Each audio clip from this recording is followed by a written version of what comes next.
Hey everyone, what's going on? I wanted to break down some of the characters that um, I broke down recently. Um, so, because there's a lot of weird things going around, and who are these characters? Who are they? Let's get down to brass tacks. I know you don't have a lot of money. What makes them who they are?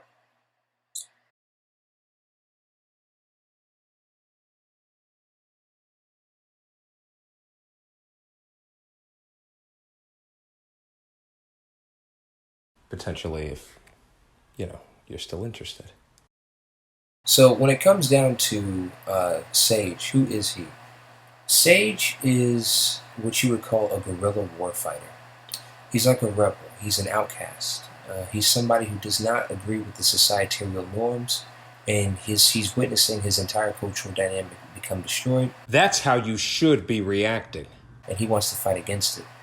And he's also someone who is very sly.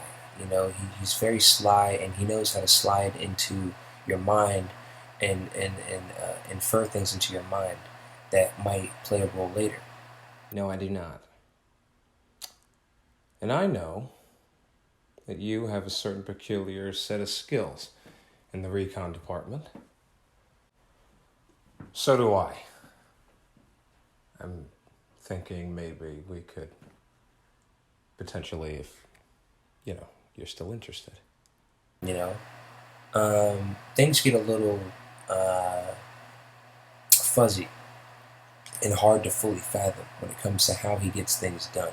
Sage has very strange, uncanny methods of getting things done, usually by the skin of his teeth or by the, you know, fly of his bone, the very edge of your skin of your. And it's very hard to fathom. As for Jacob, the other character, so there's Sage, he's the one who's, uh, you could tell that he has some of that guerrilla warfighter, the ninja, the shinobi, the outcast, the and then there's also the imperial officers, aka the samurai. They're the ones who are with the government, with the Perusian military. And you can tell he goes so against that. He's the rebel. He's the outcast. And when it comes to Jacob, it's very different. Jacob is more reluctant, but You and you actually, you want to do this? when he finally does do something, it's extraordinarily unexpected. I know this isn't necessarily an easy situation, but how was I supposed to know? Beyond just being the underdog, it's deeper than that. It's more like you're the one who's hesitant the most, and people like you tend to do the most damage when it comes down to things at times, because usually you don't say anything. Usually you're not expected to do a lot. For 1 second, just tell me how the hell I was supposed to know. You don't listen. You don't get it. Do you realize what you've done? Don't you get it? Don't you get it? Do you understand what you've done? But when you finally do, it might be just be meaningful. Um, it's very hard to describe the two. When they're together, it's like a failed brotherly relationship. You don't have any money. I mean, not a lot anyway. I think this goes without saying. You, uh, you and you actually, you want to do this? In a way, Sage is kind of like the brother figure that Jacob needs. Um, if something were to happen to his cousin, or if he was no longer available or around, and you know, there's a brotherly dynamic.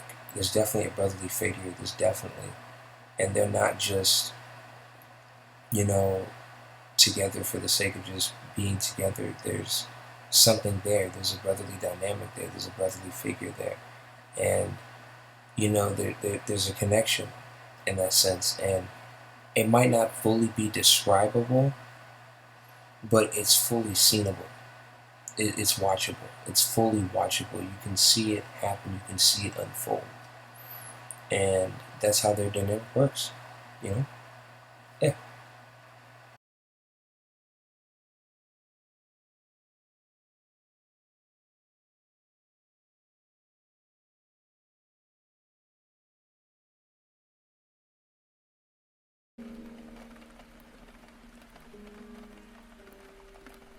I don't know, I really want to go.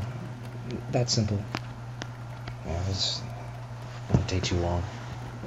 You gotta be patient. You gotta be patient. I'm trying. It's all over the place. I want to go. Yeah, I know you do. And you gotta be patient like the rest of us. I'm done waiting. I'm tired of waiting. Yeah, I don't get it. Don't vex me. Not in the mood.